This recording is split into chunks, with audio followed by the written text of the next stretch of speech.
तो ईद की आमद आमद है और फिर ऐसे में मेहमानों को नाश्ता करवाना हो या करनी हो कोई शानदार सी दावत, दोनों ही सूरतों में एक यूनिक कबाब रेसिपी तो मस्ट होती है। बिस्मिल्लाहिर्रहमानिर्रहीम, अस्सलाम वालेकुम, मैं हूँ सिद्रा और आज आपके साथ शेयर करूँगी ईद 2024 की सबसे बेहतरीन बीफ मखनी कबाब की रेसिपी।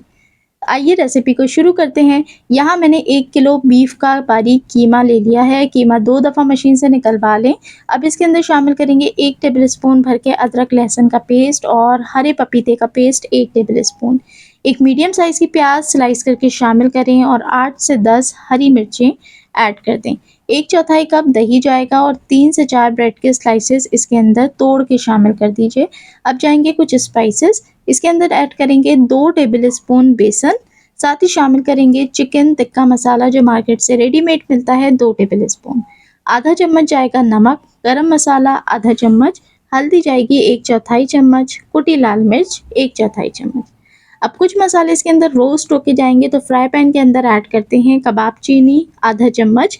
ये है पिपली जो कि कबाबों के अंदर इस्तेमाल की जाती है। 2 अदद पिपली ऐड करेंगे, 1 चम्मच ज़ीरा, साथ ही जाएंगे 2 से 3 जावित्री के ब्लेड, आधा चम्मच साबुत काली मिर्च, आधा चम्मच लौंग, 1 चम्मच खसखस, साबुत धनिया जाएगा 1 टेबलस्पून और 1 बड़ी इलायची और 2 अदद छोटी इलायची। अब इसको हमने गैस के स्टोव पे रखना है और बिल्कुल धीमी आंच पे हल्का हल्का सा रोस्ट करना शुरू करना है।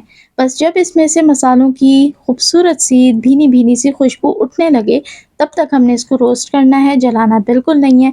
और रोस्ट करने के बाद मिक्सी जार के अंदर इसको फाइन पाउडर बना लेना है। तो यहाँ देखें जो गरम मसालों का हमने खूबसूरत सा कबाब मसाला बना के तैयार करा था वो हमने कीमे के अंदर शामिल करा है और अब इसको बेहतरीन मिक्स कर लिया है।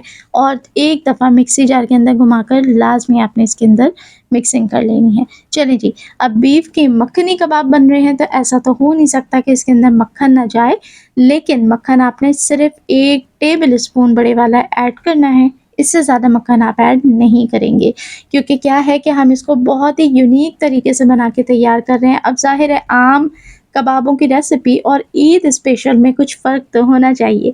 इसी वजह से ईद के लिहाज से इसको एक नए तरीके से बना के रेडी करेंगे। बनाएंगे सीखों पर, लेकिन तवे के ऊपर बना के तैयार करेंगे, यानी कोई अंगीठी का झंझट ही नहीं। तो अगर एक्स्ट्रा मक्खन इसके अंदर आप इस स्टेज पे ऐड कर देंगे तो कबाब इतने स्लिपरी हो जाएंगे कि फिर वो सीख पे चढ़ेंगे नहीं। लिहाजा इस तरीके से चपटी वाली सीख का आपने इस्तेमाल करना है। हाथों को एक बार ऑयल से ग्रीस करें और काफ़ी अच्छा खासा मटेरियल लेके जिस तरीके से स्क्रीन पे दिखाया जा रहा है आपने सीख के ऊपर इसे सेट कर लेना है। अब पर्टिकुलर कबाब की जो रेस्टोरेंट स्टाइल शेप है वो किस तरीके से देनी है कि एक बार सीख के ऊपर मटेरियल हर तरफ से बराबर हो। तो पहली उंगली और अंगूठे की मदद से आपने इसके ऊपर हल्का सा प्रेस करते हुए चपटे निशान दे देने हैं और ये ज़बरदस्त सा टर्किश कबाब जैसी लुक इसके ऊपर आ चुकी है।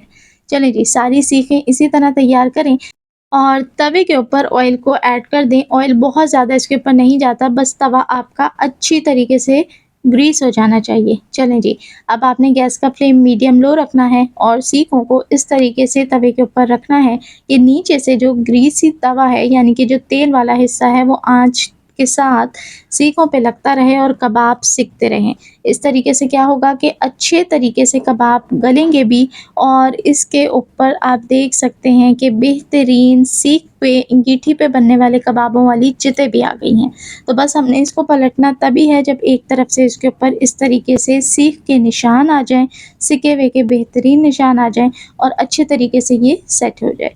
तो जब दोनों तरफ से खूबसूरत सा गोल्डन ब्राउन कलर लेते हुए कबाब बिल्कुल टेंडर हो जाए तब आपने निकाल के इसको सर्व करना है। लेकिन किस तरीके से रेस्टोरेंट वाले कबाबों के ऊपर शाइन लेकर आते हैं, ग्लॉस लेकर आते हैं, रीज़न यही होता है कि वो इसके ऊपर घी अप्लाई करते हैं। लेकिन क्योंकि ये बीफ मक्खनी कबाब हैं तो मैं इसके ऊपर मक्खन अप्लाई करूँगी और फिर ऑप्शनल है कि अगर आप फ्रेश क्रीम इसके ऊपर ऐड करना चाहें। मज़ेदार से गर्मा गर्म पूरी पराठों के साथ, खट्टी मीठी इमली की चटनियों के साथ, रायतों के साथ और लीमू के साथ इसे सर्व करें। बेइंतहा टेस्टी लगते हैं और आपके मेहमान दिल खुश हो जाएगा। इतनी बेहतरीन ये रेसिपी है, बेहद तारीफ़ करेंगे आपकी। तो मेरे कहने पे एक बार इस रेसिपी को इस ईद ज़रूर ट्राई करें। अच्छी लगी हो तो वीडियो को लाइक करें और देखने वाले सभी लोगों का बेहद शुक्रिया।